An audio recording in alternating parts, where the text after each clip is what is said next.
Welcome to Health and Safety Conversations. Here's your host, Tom Bourne. Hi, and welcome to Health and Safety Conversations. I'm your host, Tom Bourne, and with me today is the absolute amazing, the legendary Rosa Antonia Carrillo. Rosa, how are you? Oh, great. Yes, I'm very happy to be here. Finally getting to meet you. Yeah. It's been a bit of progress or time for me to actually, I don't know, organise a time where I'm available and then not have challenges come up and So apologies, but I'm really glad you're here now. So, Rosa, you've done a lot in your life. You're author, consultant, public speaker, coach, team leader, adjunct, I'll try and say that correctly, adjunct faculty member. Where did you begin professionally, though? My professional life began as a teacher in California. I'm a credentialed elementary school teacher, and I taught grades kindergarten through 6.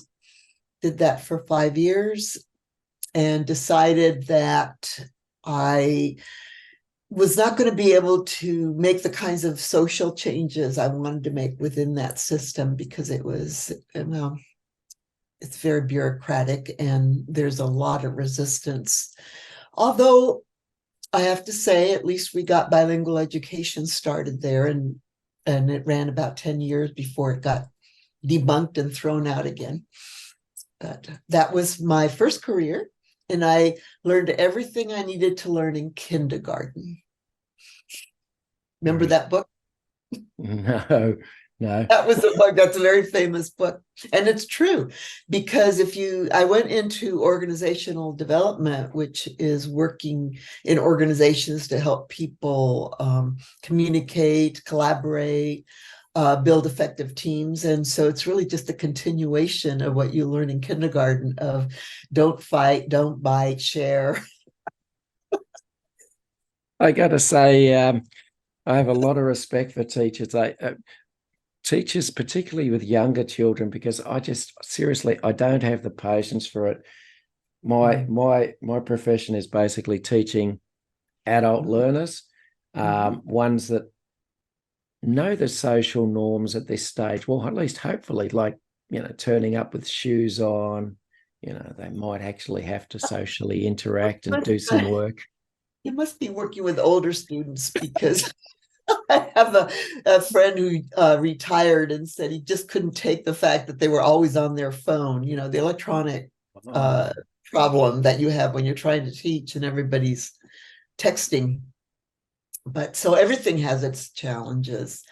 The field that we're in with safety has its challenges of trying to figure out the age-old question: why do people put their hands into moving machinery? I even had a client that one of their employees stuck their head into a piece of equipment. Yep. If it hadn't been for the hard hat, he would have been killed.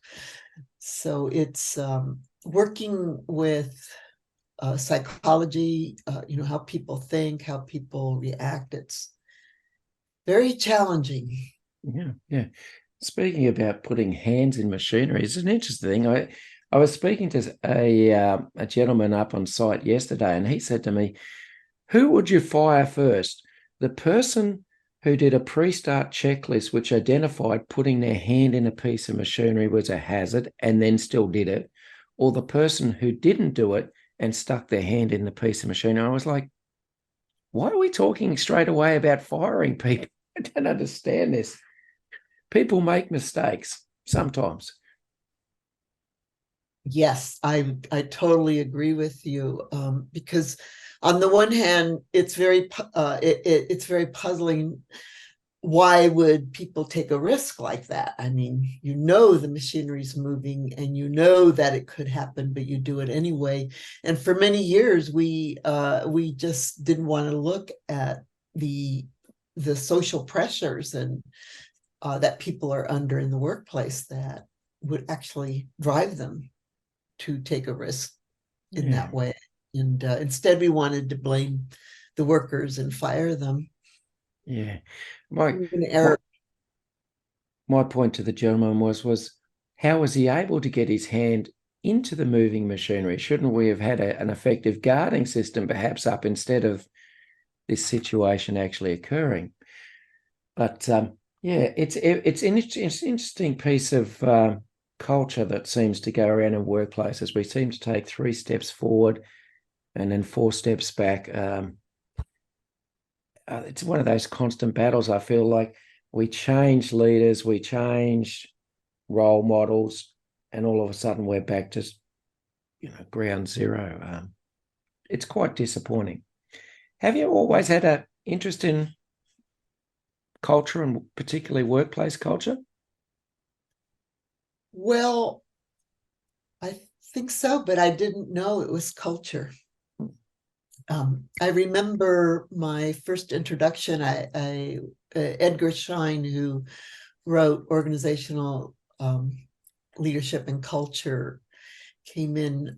He was one of my teachers, and I was blown away because I had never heard of the concept of assumptions and beliefs. I knew about norms because of behaviorism, that peer group pressure concept.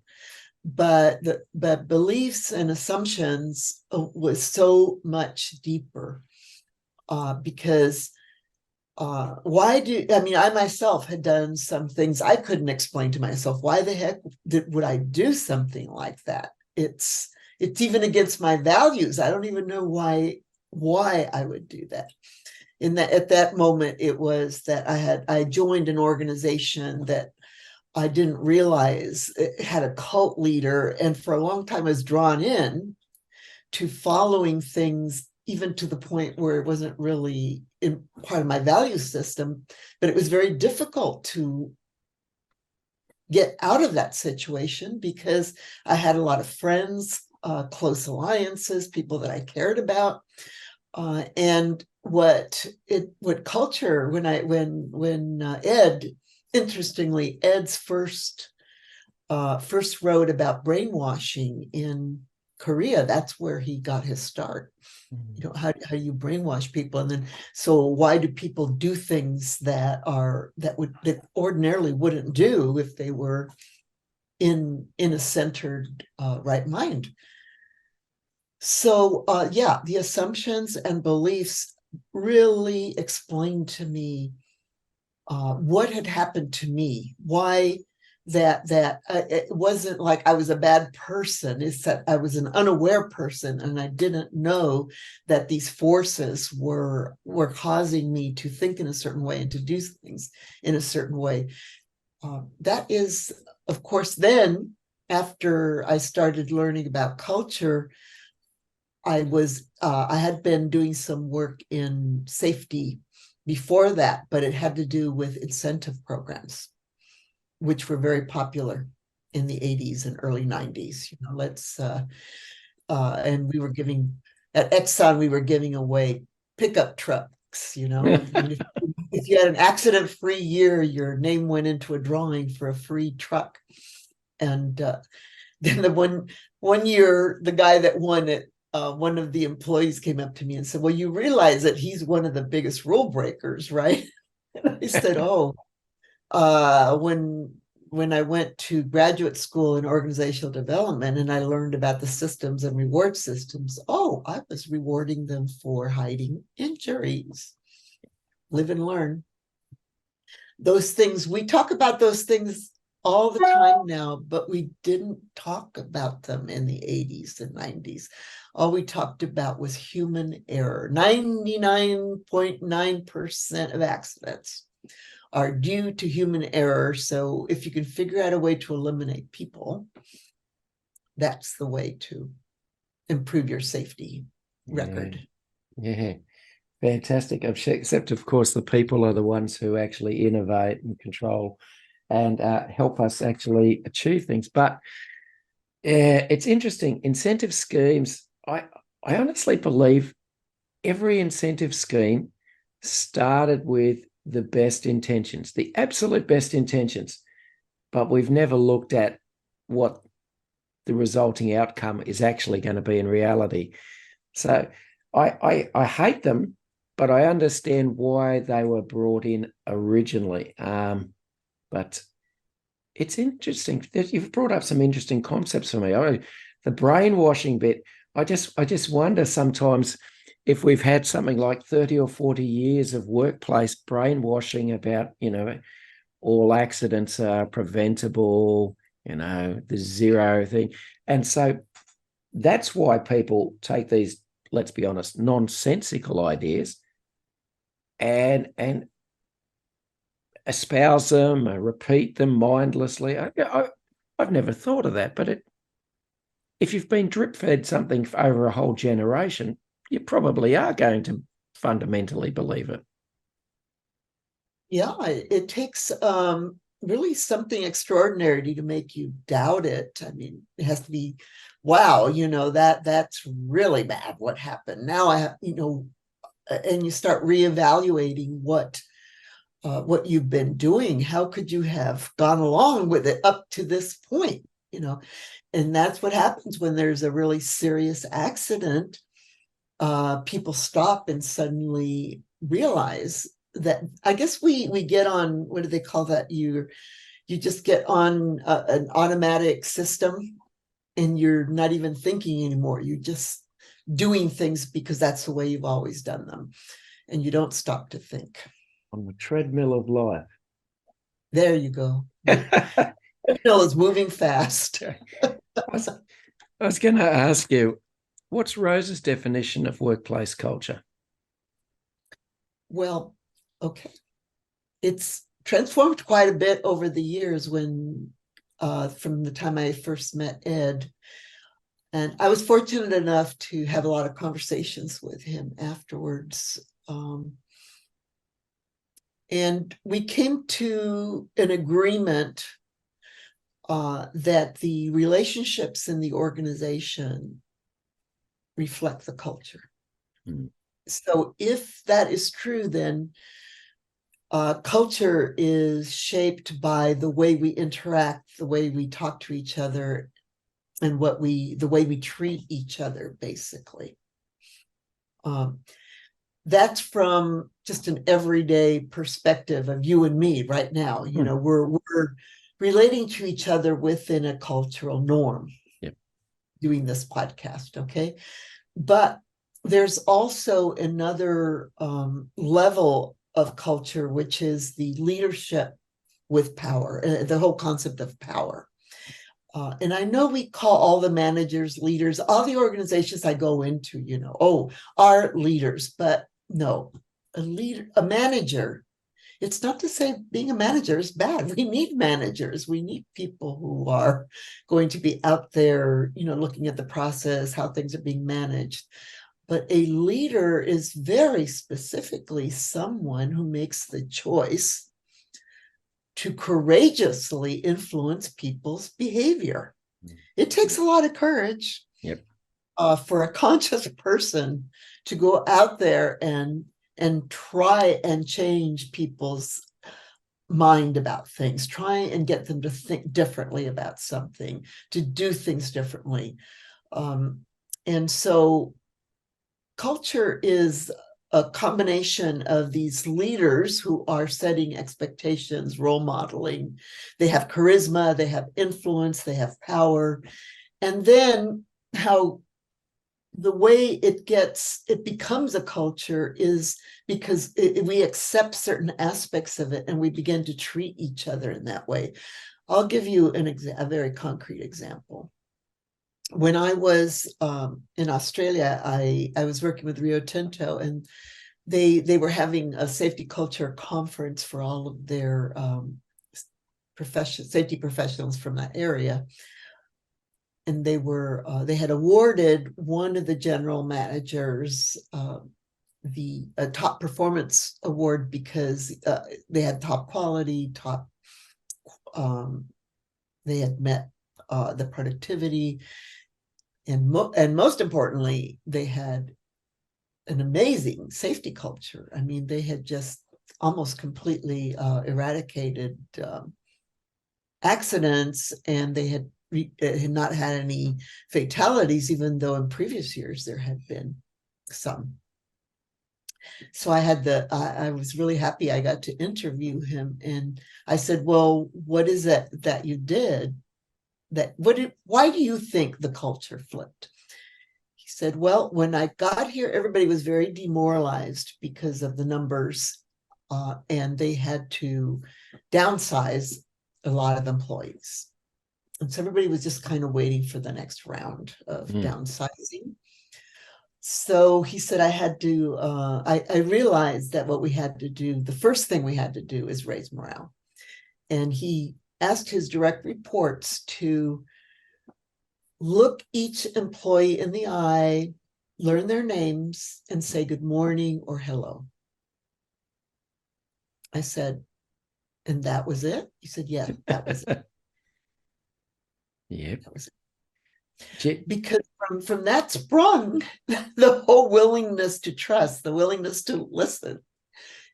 It's you don't need a big, expensive, $1 million safety program.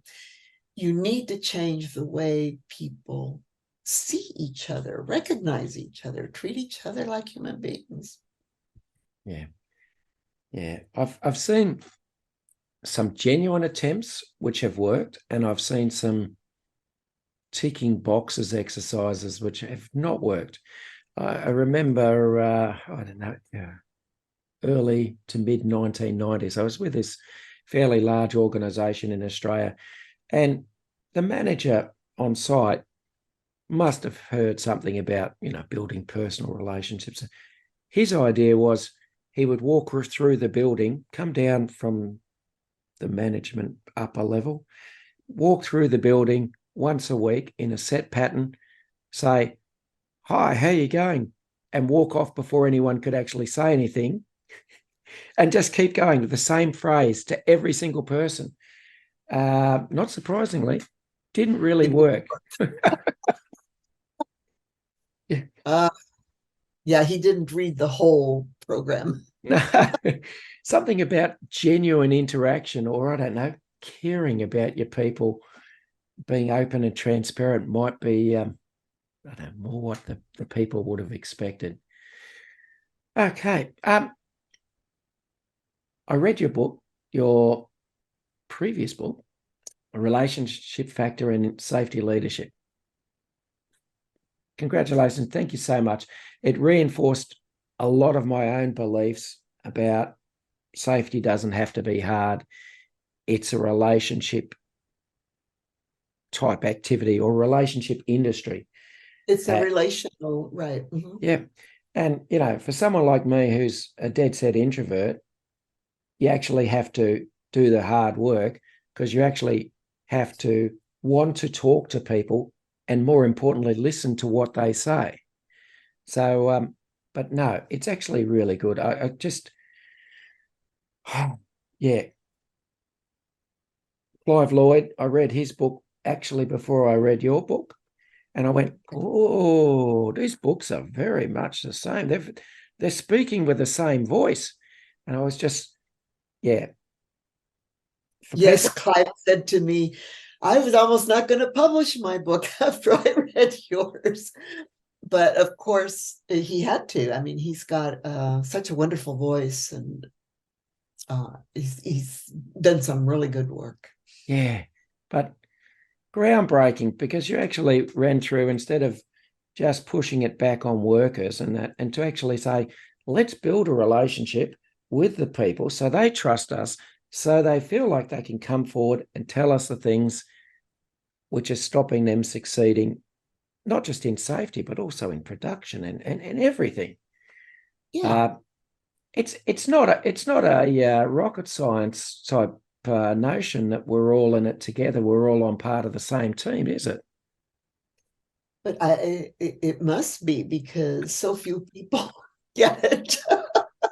I've always said that myself. It's not rocket science, treat somebody humanely, treat them with respect, say thank you now and then.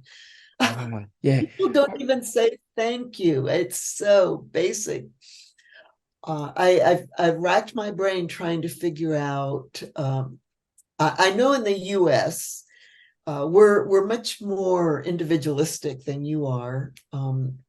because you didn't have a revolution against England, so you changed some of the socialist aspects in your culture. In the U.S., they just proceeded to go with individualism, and so here everybody's on their own. They're responsible for themselves. Pull yourself by the bootstraps, and if you didn't make it, well, there must be something wrong with you. So I attribute a lot of that in the US to the culture that everybody is to make it on their own. And if you're having any problems, it's your fault. Then when you go to more of a culture, socialist culture, Canada, UK, Australia, New Zealand, much more socially conscious and much more open to the relationship-based approach to safety. Don't you find there that people are more open to the relationship approach to safety? Somewhat. Look, there are some people I find that once they become supervisors, managers, and higher up, they suddenly get this assumption that they're, they're better than anyone else who's below them, that they have some magical quality that makes them, somewhat superior. And so that they don't have to listen to the voices of the little people or the small people. When I became a supervisor myself or a frontline manager, the basic thing I always went with, number one, just treat people like you want to be treated yourself. And we're all the same. We all bleed the same. We all put our pants on one leg at a time. And just because we've got different backgrounds, educational achievements or not, or challenges, or skills and knowledge, we're still all the same. We all have our strengths and weaknesses, and that's what makes us such a strong team. But I know there's a lot of resistance. There's teams within teams, and then sometimes the leadership team becomes a separate team in themselves because they feel like they're under pressure from the workers, and it's just ridiculous. I mean, anyone. Well, there are. Yeah, I'm sorry to interrupt you. Go on. Complete your thought. I was going to say that everybody's under a lot of pressure.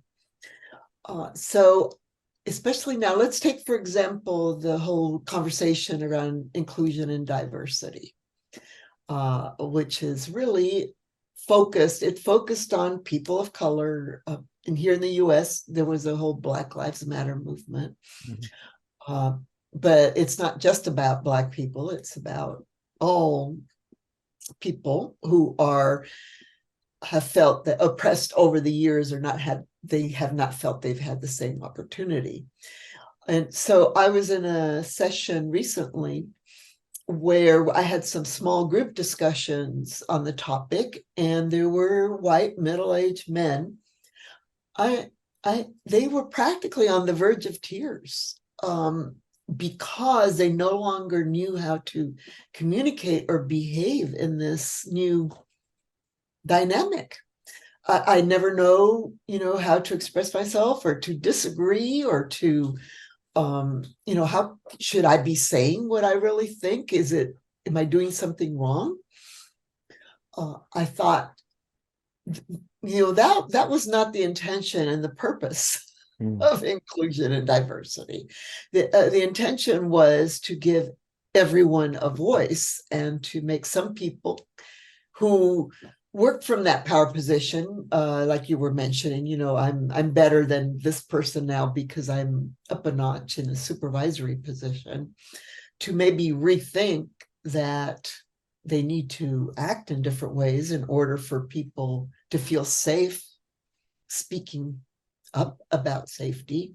But it was never the intention to put the shoe on the other foot and generate another group of people who now feel lack of psychological safety. I think I don't know. So, we try things and then we end up, like you said, a step back. You're trying to take 2 steps forward and you end up a step back. Yeah. Difficult. Yeah. All right, Rosa, you've put out a new book, which I got and I read. OHS Voices from the Resistance. What a book. What a book. So honest and truthful, but it's not the conversations usually safety professionals say aloud. And I really hope safety professionals read this book. I really do, because I may have said to someone, it's the book we didn't know we needed to have. But there are so many safety professionals who struggle with what is their role, what is their purpose, the challenges of actually doing the role, the burnout, the frustrations, the tensions of not feeling like they're achieving anything. The book covers it all. What was the point? Yeah. Of what made you think this is the book? Because it's a great book, but it's also a very brave book too. I'm interested in why you think it's brave. Because no one else has actually put in writing these sentiments. Some people, if you get them alone, some safety professionals, you get them alone, they'll quietly tell you, I'm ready to walk away from the industry because of X, Y, Z. I'm so frustrated with it. But it's not something that's usually discussed out in public. It's not something that's usually discussed on an industry-based forum. And you've done that. You've put it out there and you said, this is what people are thinking. This is the reality. So, yeah, congratulations. Well, thank you. I have picked up on that. I mean, for me, I didn't feel brave writing it because I was listening to people, and it fits within my sense of purpose. When I hear that people are suffering, to help them voice what's going on, and then to engage a larger society that might be able to make life better. The original reason I wrote was because during COVID, I heard that a lot of people were burnt out. They were stressed. Then I began to hear, I feel that no one's listening. All they do is give me more to do, but I don't feel any kind of inclusion or recognition. I'm not. They go into meetings to decide things for me to do. When shouldn't I be in that meeting? And I'm going, yeah, you should be in that meeting. Then there's the women who, in addition to the things they go through in the professional dynamic, they also suffer from gender discrimination because they work in all male environments. And the men, they just don't respect the women. And I understand that in construction and heavily male environments, maybe women are even seen as, weak partners, that they're not really meant to be there.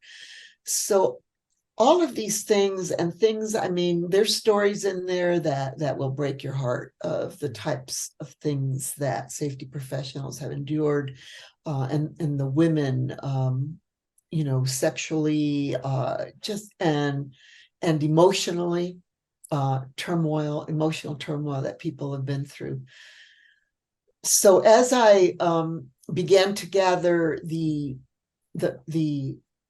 interviews, I asked my friend Drew Ray, who works at the university with Decker, and I think it's Griffith University, if I'm not wrong.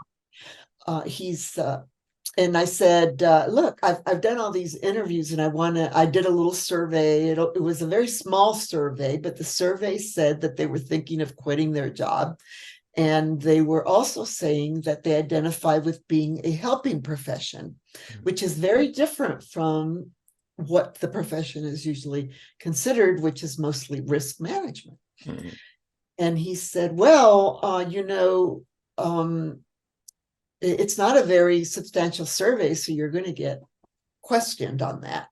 Why don't you focus on the interviews, because those are very compelling stories. He was the first one that clued me into the significance of what these people were saying was very significant. So, see, I didn't even recognize it myself. I was just listening and gathering the data.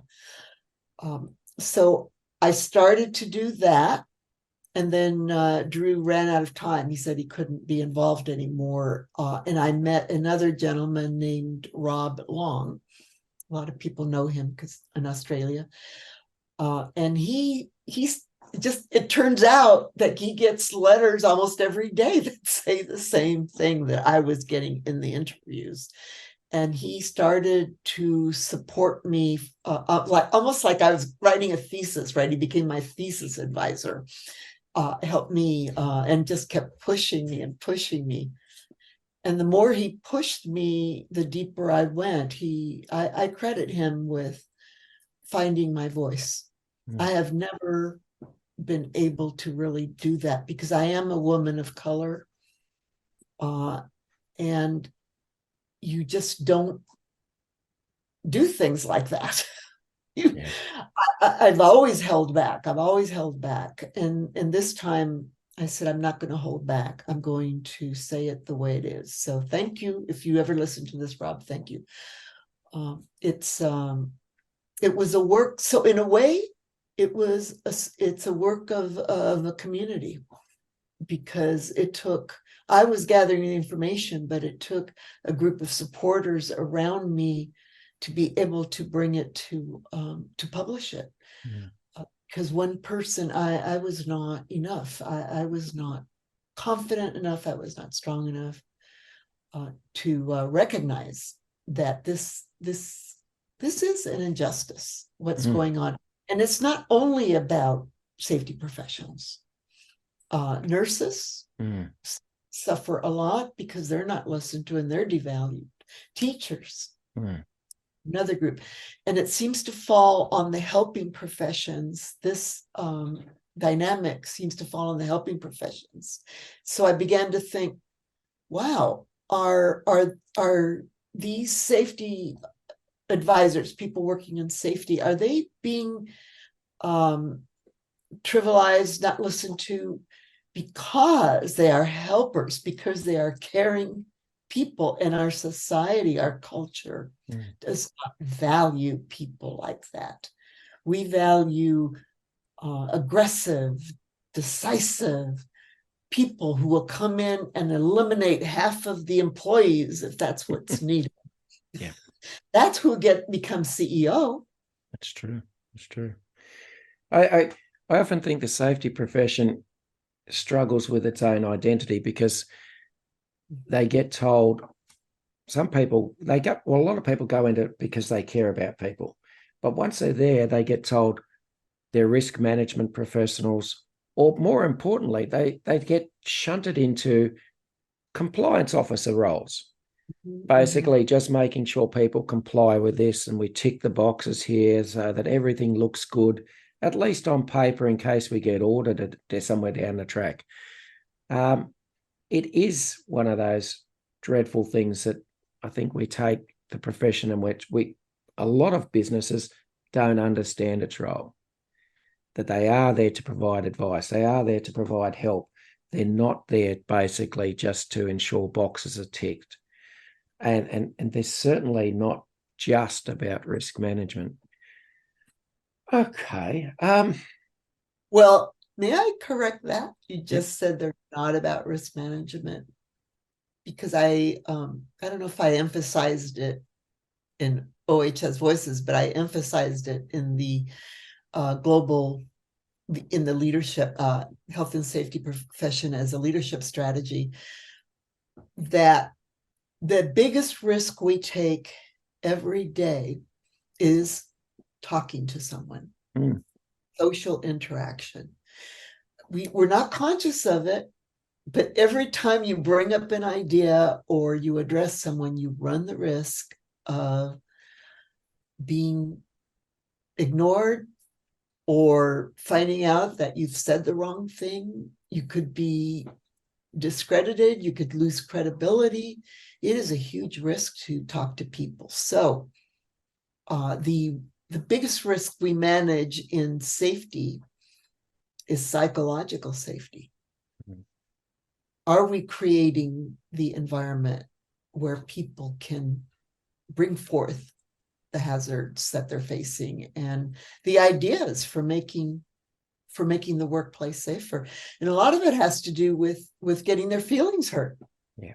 Which you're not allowed to talk about. No. But if you hurt my feelings, I'm not going to share my ideas with you.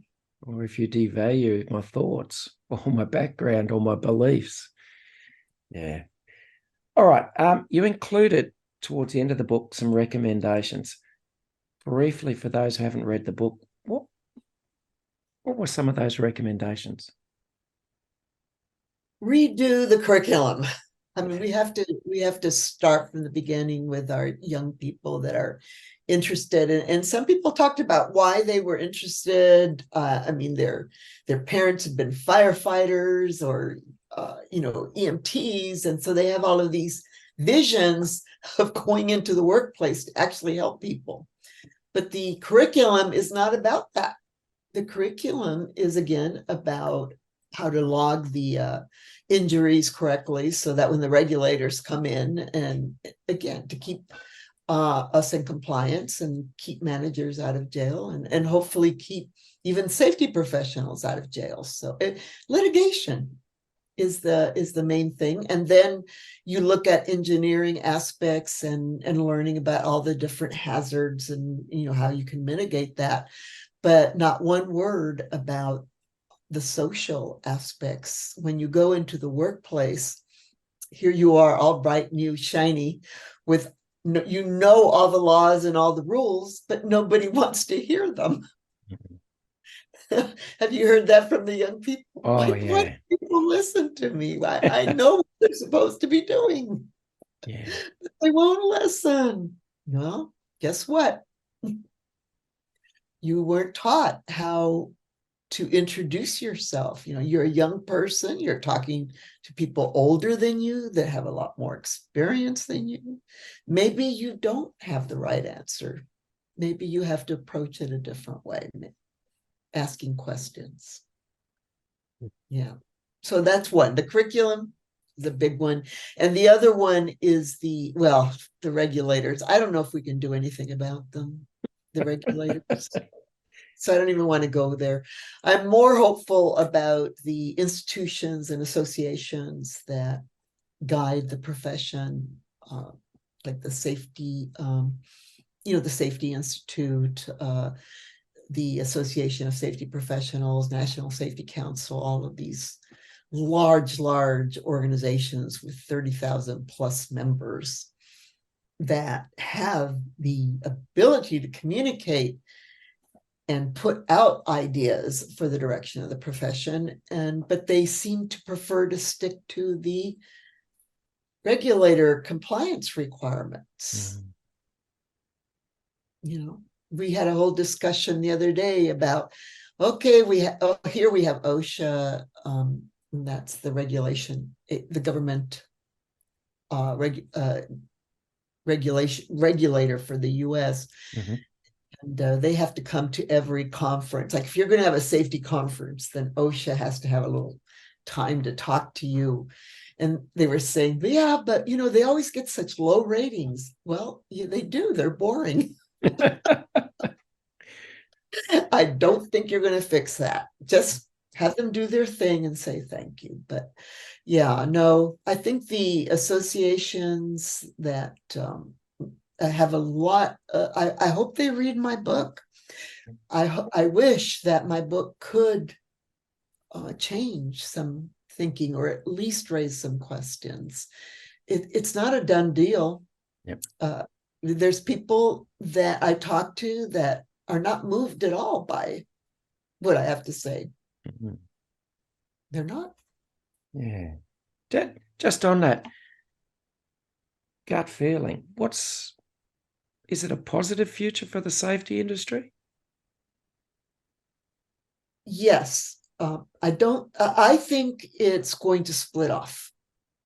I see a really marked difference between the risk management group that attracts people who, quite frankly, are not socially oriented, because if you're going to teach, it's because you like children. Mm. If you're going to be a therapist, it's because, you want to help people. So if your primary interest is in managing risk, you have a different personality, a different inclination than someone who says, I really care about people and I want to help them not get hurt. I want to help them.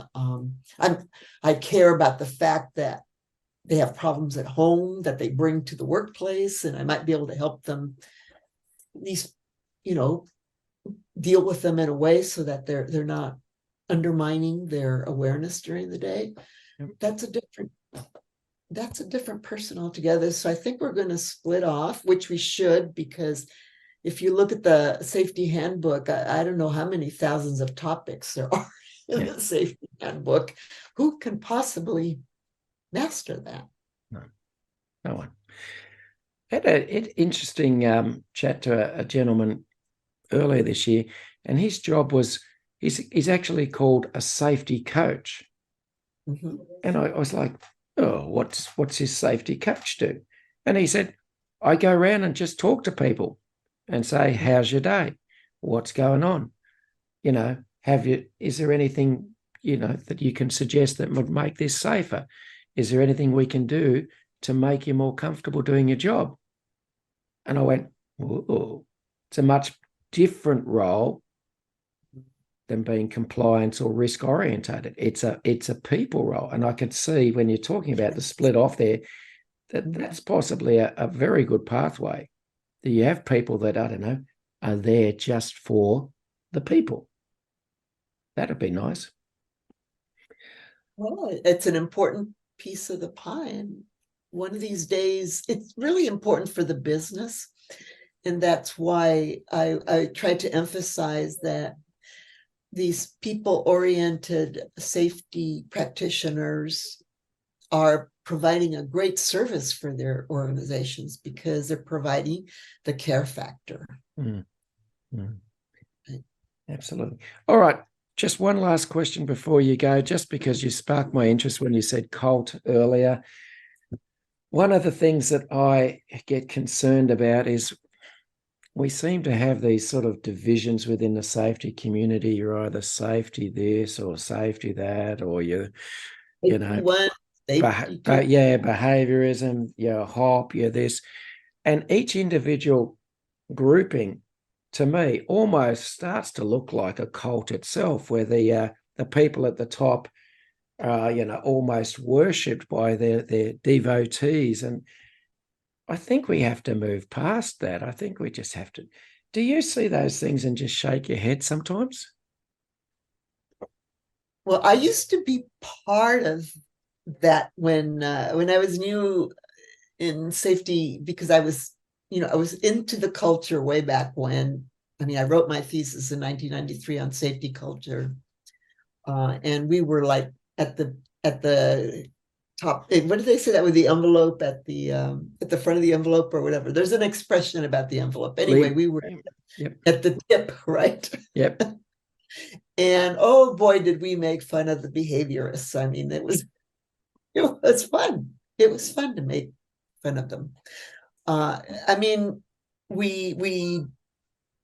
We disagreed so heavily with safety observations and the idea that emotions, you have to just disregard emotions because you can't measure them, you can't see them. It seems so silly. Yeah. So different groups have different insights. Of course, now the behaviorists have, they've developed and they've grown. Some of them, not everybody, because I still hear people talking about how we have to measure behaviors because we can't see emotions or feelings. I said, well, you can if they hit you, somebody mad hits you. So Sticks and stones will break your bones, and words can hurt you. So we're in a different era, but it's going to take a while for all of that to come through. As far as cults, well, one of the characteristics of a cult is a leader that does not allow dissent, and everybody that's there, that's part of the group, has to be 100% in compliance with that perspective. And so I wouldn't I wouldn't go so far as to call them cults, but they are very divisive. And the thing I don't like is when they start calling people names, or that they're less intelligent beings, or they believe in zero, and it's like, well, there are I don't think we're going to get anywhere by calling people names. No. Means you've lost the argument if you've got to revert to the personal attacks. Yeah, personal attack. It's like, well, it's probably very detrimental. It is very detrimental to. I personally don't believe in zero goals. No, I think they're very hurtful, and but on the other hand, I will listen to someone who is so passionate about not wanting to see anyone injured that they want to propose the zero goal. I will look at their good intentions, but I will not support zero goals. Neither will I. All right, Rosa. It's been an absolute pleasure, and it's been one of my highlights actually speaking to you. Thank you so much for your time today, but it's just about time for us to go. So thank you for again being on the show, and I look forward to speaking to you again soon. Well, thank you for finding me and making this happen and helping me spread the word. I really appreciate that. It's great to have that kind of support. Keeps me going. Beautiful. Thank you, Rosa. Thanks for listening to Health and Safety Conversations with Tom Bourne. Until next time, stay safe and enjoy the rest of your week.